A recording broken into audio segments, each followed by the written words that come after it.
welcome to another video. In this video I will show you how to diagnose a Snes or Super Famicom that isn't turning on, which I had a problem with this one and 3 others which I got from auction in Japan. We will go through the process of checking a couple of things and then trying to fix those if there are any, which we will find out later in the video. Okay, so first thing you have to do is get an adapter like this one. This is just a reproduction adapter which I got off internet pretty cheap, because these had adapters, but we use this kind of connection here in Europe, and also we have 220 volts, not 110.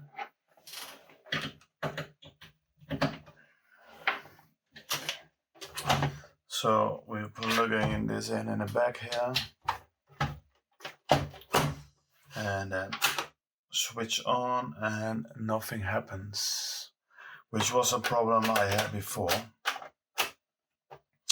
So I already opened this up, I think. I close it back. So you have to have a screwdriver like this one. You can order these off the internet. I will put a link down below in the description. They aren't that expensive. You can also buy like some ratchet extensions or something like that, and then you can use a ratchet or an Allen key or whatever to open this up. So I will go ahead and open this. So I've opened it up. It's just these 6 screws from the back. You can see it's really dirty inside. Years and years of grime and dust and stuff, which can be a problem, but most of the time it isn't. So we put back the adapter, and then we're going to measure with a multimeter, which you have to be able to check some things here. And we're going to measure if we have power. And what happens is that there's something wrong in the machine, or something's going wrong in the machine, and the fuse, the little fuse that is there, will blow. So at this fuse you will have to measure, this is the plus side, the positive side, and you can use one of the metal things as a negative, or over here, which we will do. And as you can see here, it's minus 9 volt, which isn't possible. So the problem I was having with these is that it happens to be that normally you have these adapters and the inside will be plus and the outside will be negative. That's the normal side. That's usually the case in Europe, at least. But for some reason they decide to switch these around. So you have to have the negative inside and a positive outside with these adapters, which I didn't. So I was checking, I couldn't find out the problem here. But okay, anyways. So if you check the fuse and that's okay, then you can start by just cleaning the whole machine, getting it apart. You can remove the screws here, see if you can see any corrosion on the board or whatever, and just use a toothbrush and some isopropyl alcohol and just clean it really well. Which we don't have to do here because I have a new adapter, and I just saw that the other adapter in, yeah, is still in. that I can see that it's getting power here, but it's the wrong way around. So what we have to do is get the right adapter in here, and then we can make it work again, hopefully. Let me get an adapter. So I got the other adapter here, which I found on a website in France. So we have to have the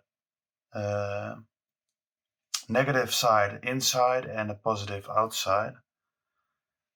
So we can measure like this, and we can see 9 volts. So that's good. That's good. So we remove this and we put it in here, and then we can measure again. So we want to have the negative here, the positive here on this side, and we can measure the negative on this side. Hope you can see. And now it's not negative, it's positive 9 volts, give or take. So that's good. So it should work now. Let's check. And it does. So that was my problem in this case. Getting the right adapter. It was a little bit more expensive than one we can get here in the Netherlands, but still fine. So the second problem I was having is that I fixed this with my laboratorium power supply, power supply, however you call it. I solved it by using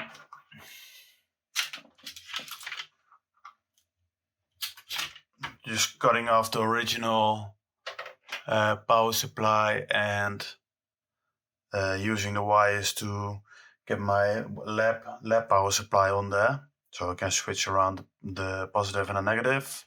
So I got it working, but I didn't have any display. It was all funky and wasn't showing right. So now I got this adapter. I don't know if you can see, which should be working. I have it connected with HDMI and 5 volts, which it needs to power on. Let me get the cable now. So I got an original RCA cable here, which you can plug in the back.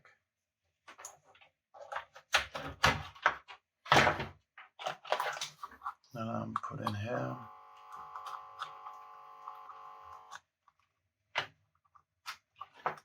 So it seems to do something. Game.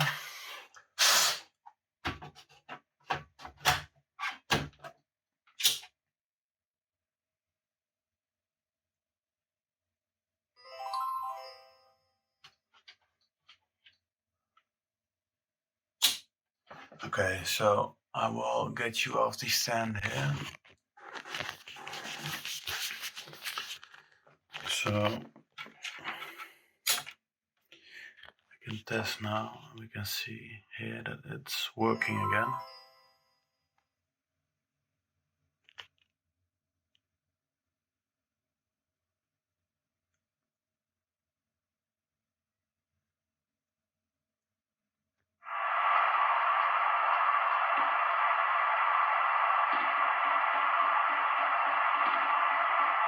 I don't know how the lag will be. The input lag. We will check that out. Perfect 11.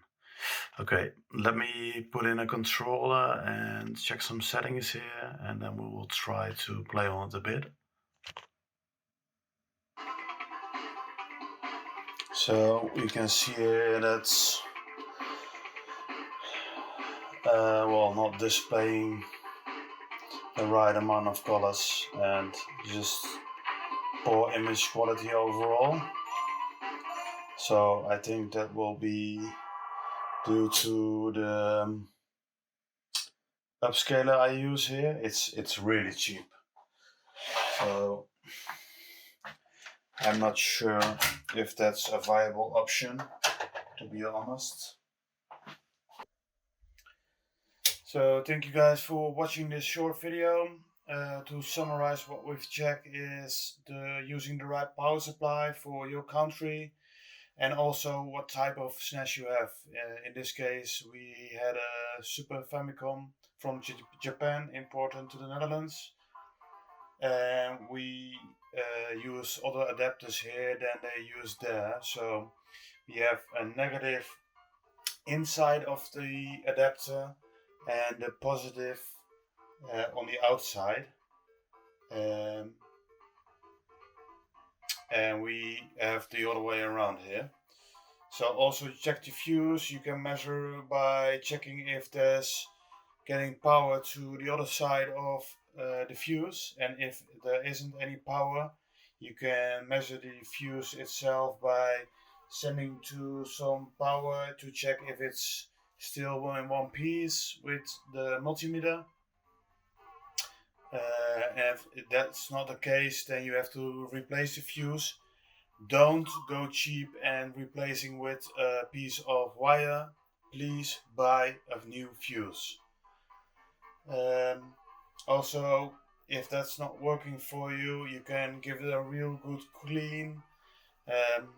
Otherwise, I'm not really sure what to do, because then you're getting into the boards and the power supply mechanics, and well, maybe that's not worth the time and effort to check if you're not that into soldering and stuff.